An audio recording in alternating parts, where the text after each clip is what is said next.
An old friend of ours, Josh Davis, used to work with us at the radio station back in the days. He's done very well for himself with the Philly Special podcast, Baylor grad. Josh, look, I know that you're high on the hog right now, doing a Philadelphia Eagles podcast, being an Eagles fan. They are doing absolutely everything right. And the thing is, it's funny because I compare them to the Cowboys quite often because the Cowboys are in their division, and the Eagles are not afraid to take risks. They take a lot of risks, but they also make like really smart moves. And look, this year in the draft, they moved around, which they do, and they have the liberty to do. But starting off, they're like, all right, well, we really want Jihaad Campbell. We need a linebacker, to add to our stable of monsters.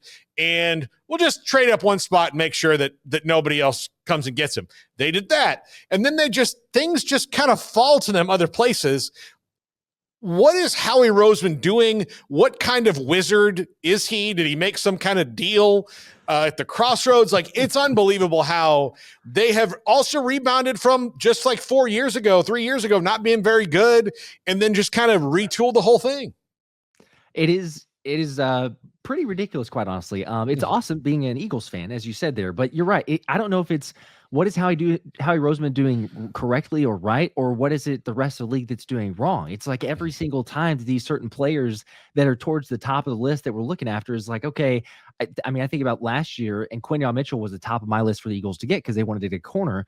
Like, yeah, but you're going to have to trade up for that. And nope, lo and behold, gets the draft day, and he just falls to the spot of the Eagles. And then, oh, by the way, let's just get Cooper DeJean. Let's double up. Let's get Cooper DeJean in the second round. The year before that, you got Jalen Carter going all the way to 9. That doesn't make sense. Best player in the draft, in my opinion, but I'm a bias, of course, but still one of the best players all the way to 9. Nolan Smith, you pick him up at 30. So I don't know. It fascinates me every single year with the draft, but it's just one of those of Jihaad Campbell. I was like, is he still available there? I mean, 31, it makes no sense. And then it makes it even a better feeling whenever, you get the report or rumor that the Eagles were like super close to trading up to 22 to take Jihaad Campbell there with the Chargers. So, sometimes you're good, sometimes you're lucky. In that instance there, whether it was someone didn't report it or it was just last minute and it was kind of the Chargers backing out, didn't really want to do the deal, whatever it was, the Eagles only had to give up a 5th round draft pick to move up one spot and, make sure they get Jihaad Campbell. So I love it. I can't quite put my finger on it. I don't know. It just seems like the draft falls the right way, the best way to Howie Roseman. He knows that he's going to recoup those picks later, so he loves to trade back, move around in the draft. But I think that there was a report from a couple different guys, Jordan Schultz, maybe, and others, of saying like anonymous GMs are blocking the 215 number because they don't want to take calls from Howie Roseman. But yeah, if the trades are coming, he's going to offer those type of deals. I don't blame you. You're like, yeah, let's not, because we'll probably get burned somehow. But it's good at Eagles fan. I want to say it was the Cowboys traded out with them to get Micah Parsons a few years ago, and that's the only one that's ever worked out for both of them. And when they did it, I was like, Jerry, don't do it. Like, he's going to draft a player that's going to haunt your dreams forever. And you're like, oh, this is a dang good deal. We don't, we didn't get the cornerback we want. Might as well trade down. It's just 2 picks. Just 2, what's it going to hurt? And I was like, oh, this is going to be like Donovan McNabb all over again, where, for the 5-year period of the best of his career, the Cowboys could not do anything about Donovan McNabb. They could not do anything about him. And they've had better success over the last haul, like regular season versus the Eagles. It doesn't matter. The Eagles just keep winning. And look, Andrew Makuba from Texas, he played at Texas and Clemson. They're a fantastic player. And I really like the Ty Robinson pick from Nebraska. He's kind of that Eagles, just big, angry nose tackle guy that can come in and spell their other 2 big, angry nose tackle guys. Oh, man. I love Ty Robinson. So many different reasons to get him. I found out after the fact, I didn't realize this. One of his nicknames is the Vanilla Gorilla. Like, yeah. I don't know, is there a better nickname for that? You go, like, you tell me there's a Vanilla Gorilla out there. Absolutely. I don't need to see that player, but he was one of those that I was interested, are the Eagles going to get? And I thought at 96 would make some sense. And then that's also one of those, you trade back. Is Ty Robinson still going to be available? And even Howie Roseman in his press conference after day 3 said, yeah, he was at our board. We were hoping to get him at 96, but the deal was too good to trade back and get some other draft capital. So then we're just hoping to get him the next day, day 3, to start it off. And sure as the world, he just falls right there. You're able to take him.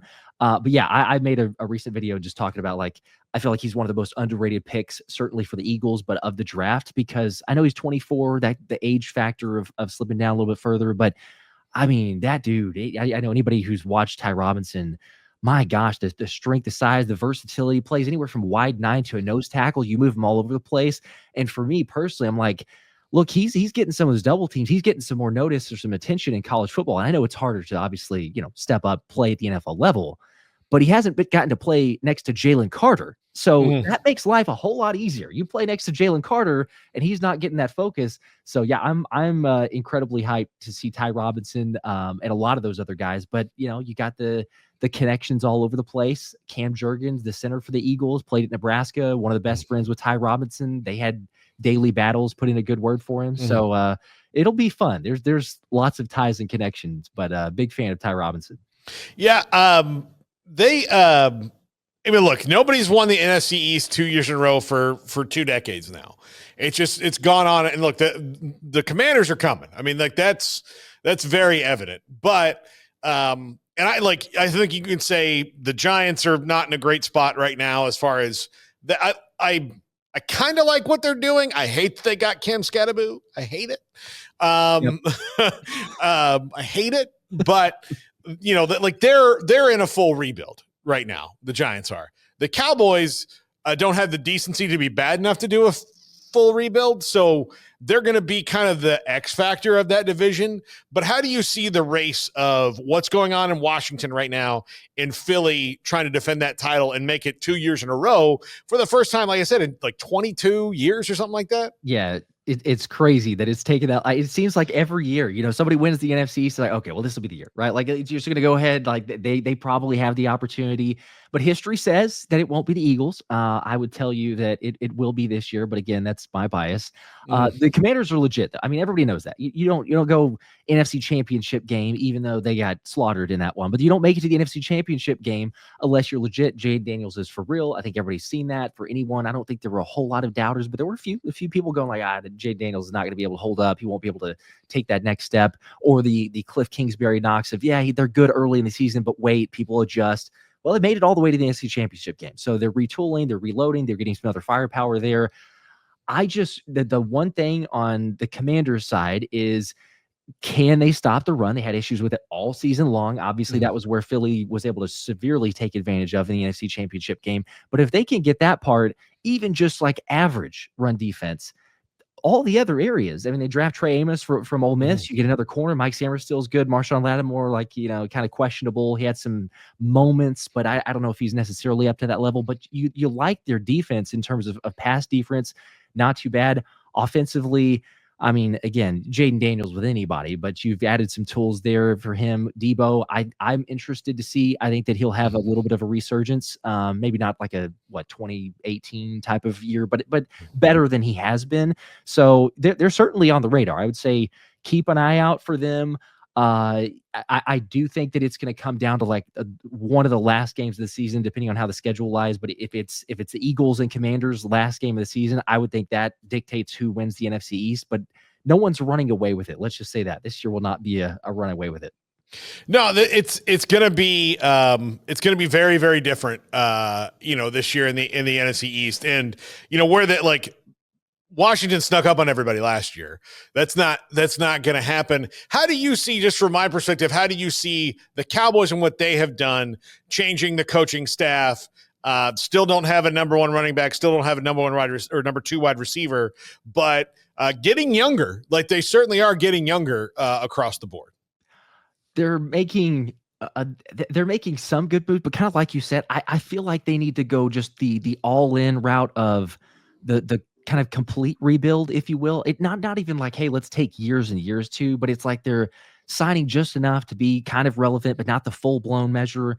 It needs to be take one route or the other, right? Like when Jerry Jones said, what was he last year? I think we're going the all in, and it just blew up, and everybody take the viral quote. Now it's substantive trades. Yes, exactly. So it's you to go back and forth with that, but I did like, I will say this, Jaden Blue, I liked the draft pick there. I was hopeful that the Eagles could somehow, figure out a way to get him. It's a luxury pick, but if you have that in tandem with Saquon Barkley, I thought that would be fun with this offensive line.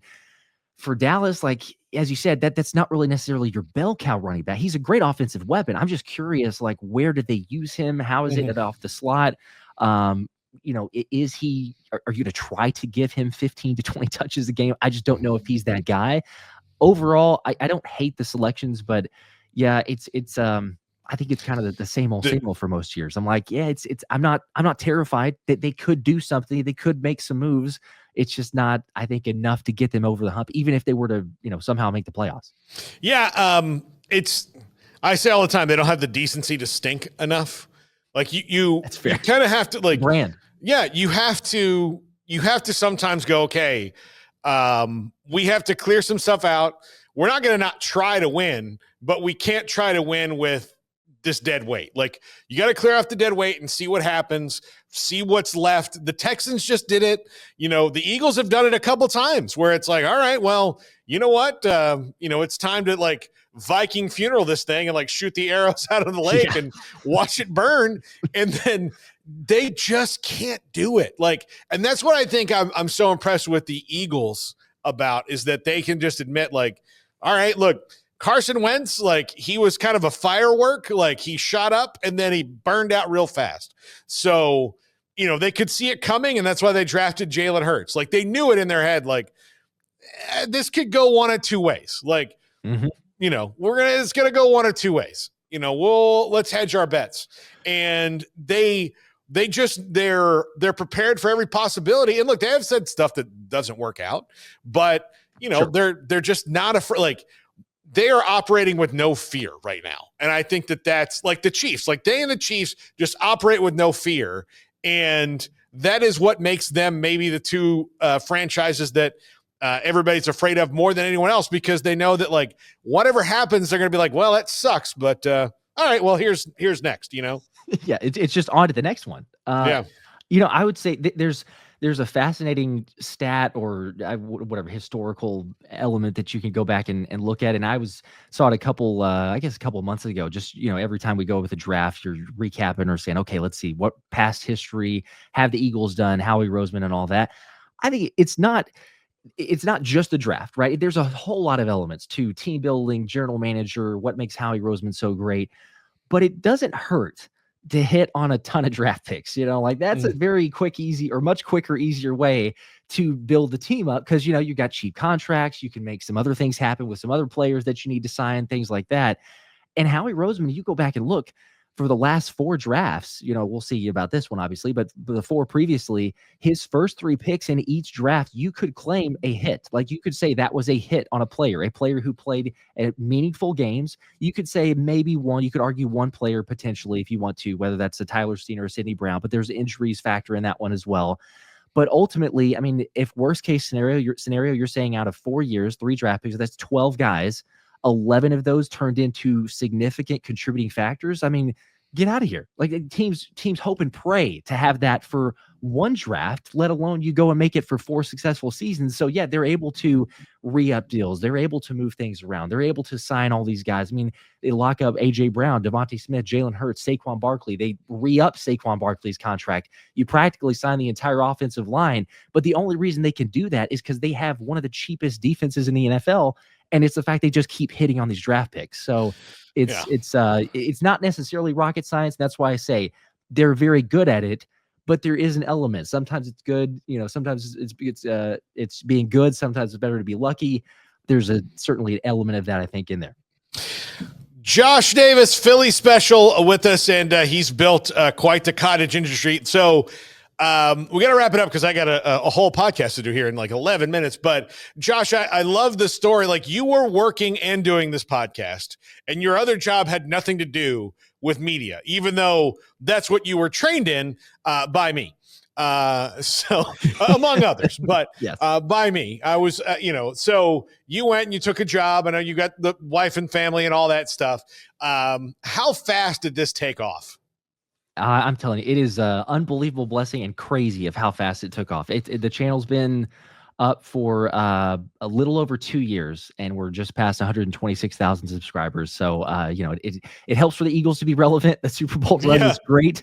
That is a big contributing factor. But yes, you should certainly take some credit for people that may not be aware or know. I mean, you handpicked, selected me, allowed me to be the intern there, and all the learnings and everything else. You educated me. So absolutely, you should take credit. I don't know if Smokey's going to hear this, but maybe not as much for Smokey. No, I joke nonetheless. He will. He will. I'm sure he will. Yeah, absolutely. It's going to be on the show he's on. Okay, so. perfect. That's great. Okay, then good. But no, he knows I love him as well. But I never could envision this, quite honestly. But it's one of those things that, people say, do what you love and you'll never work a day in your life. It's a whole lot of time and effort and energy, but it started out as a passion project. I was like, yeah, we'll just, do it on the side. We'll see what happens. And like I say, just living the dream, absolutely blessed, but I very much appreciate it. It is awesome.